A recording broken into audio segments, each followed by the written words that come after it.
Halo semua, balik lagi sama saya Tatan di podcast Curhat Dong Tan. Nah, hari ini kita akan ngobrolin topik yang relatable bagi Gen Z nih, yaitu tentang insecure dan self doubt.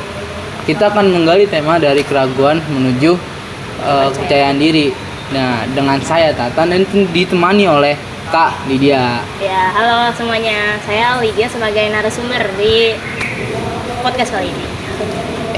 Kita akan coba kupas tuntas dan cari tahu bagaimana sih cara kita menghadapi rasa ragu dan gimana sih cara biar lebih percaya diri. Jadi tetap dengerin ya.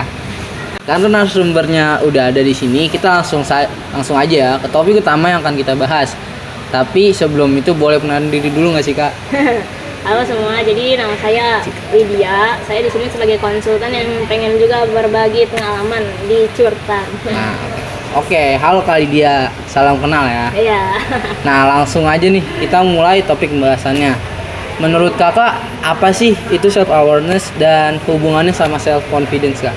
Jadi kalau self awareness itu berhubungan sama kayak kita sebagai individu memahami sifat ataupun watak diri kita gitu kan ya. Terus kalau untuk self confidence itu hubungannya sama percaya diri kita. Jadi apabila kita punya sifat atau watak itu tuh berhubungan sama rasa kepercayaan diri kita di lingkungan ini gitu. Oh, jadi itu kayak tentang percaya diri ya Kak? Iya. Nah terus menurut Kakak sendiri nih, kenapa sih seorang individu bisa ragu sama dirinya sendiri? Kan banyak nih pasti individu yang kadang yang melakukan apa-apa tapi ragu gitu Kak.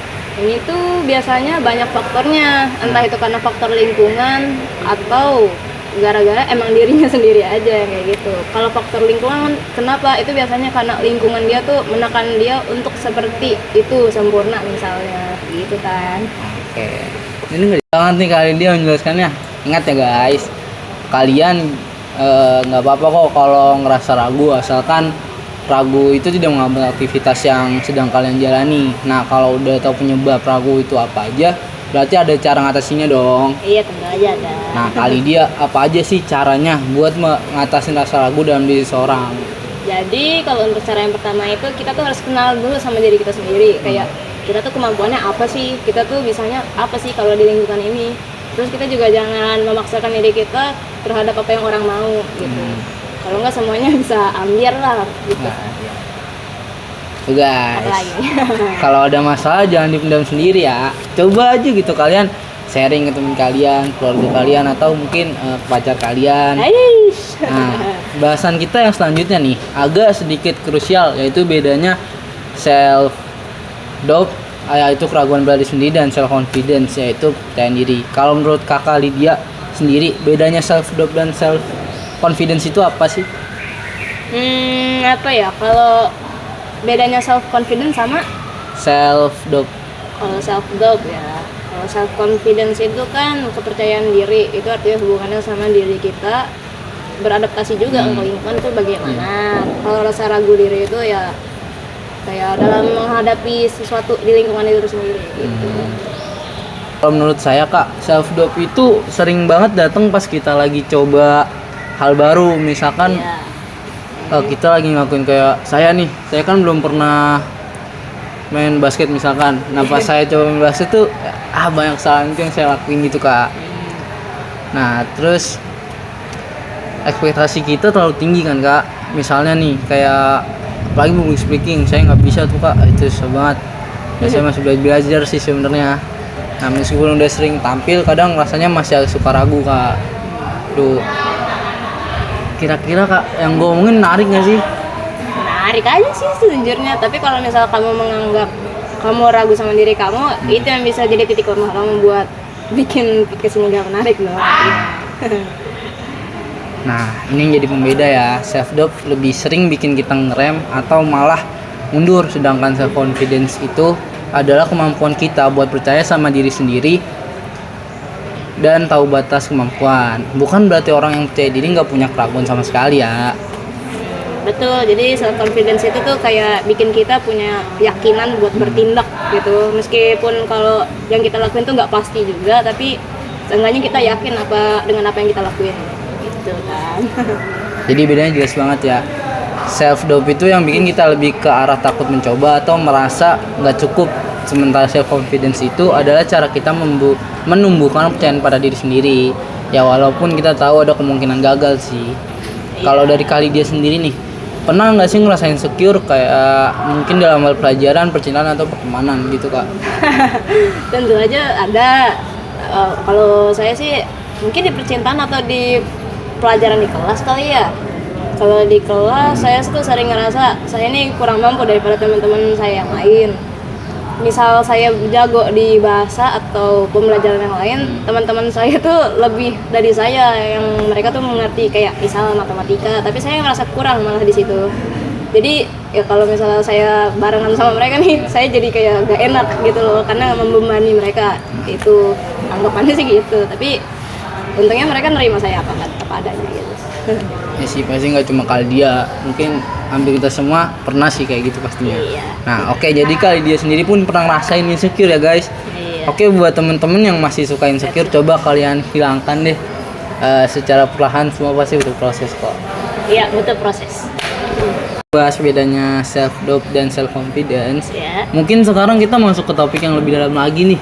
Menurut kakak dia, apakah rasa ketidakpercayaan diri atau insecure dan keraguan diri ini bisa berdampak ke lingkungan sekitar nggak sih? Menurut saya sih ngaruh, bisa banget. Soalnya kalau seseorang punya perasaan insecure gitu di lingkungannya, dia tuh bakal berdampak negatif ke lingkungannya karena ada aura negatif lah, apalah itu ya anggapannya. Kalau kita terus-terusan merasa nggak cukup baik, orang lain juga lama-lama mudah gak enak juga sama kita. Soalnya kita sendiri juga sering tersinggung gitu kan, sering rendah diri, padahal kata saya mah gak perlu juga apa-apa sebenarnya. Aduh, benar banget lagi guys. Nah, aku juga pernah dengar kalau orang yang sering merasa insecure kadang jadi lebih cenderung menahan diri atau bahkan menarik diri dari orang lain. Jadi bukannya menginspirasi orang di sekitar mereka, malah memancarkan energi negatif yang bikin orang lain jadi ikutan pesimis atau kurang percaya diri juga. Kira-kira seperti itu nggak sih? Iya, kayak gitu. Jadi ada istilahnya juga self contagion gitu atau apa? Yang dimana tuh penularan sosial, dimana perasaan emosi kita tuh bisa menular gitu. Kayak aku sedih nih, misal di sini sedih, lalu di sini juga tuh. Lu jadi ikutan sedih, misalnya saya lagi kehilangan orang, lu jadi kayak iba gitu kan gitu. Betul banget. Kali dia, apalagi kalau kita sering curhat ke teman atau keluarga tentang ketakutan atau keraguan kita, memang penting buat berbagi, tapi kalau terlalu kalau terlalu sering mungkin bisa bikin orang lain juga ngerasa tertekan atau ikut terbebani. Iya bener, soalnya kalau misalnya kalau kita tuh cerita ke orang di waktu yang gak tepat, itu dampaknya malah makin negatif buat kita. Jadi kita harus mencari waktu dan kapan harus kita cerita ke orang gitu, supaya bisa selesai juga. Dan kita juga harus cari solusi buat kita sendiri gitu, nggak harus semua diceritain, tapi kita yang harus nyari solusinya gitu.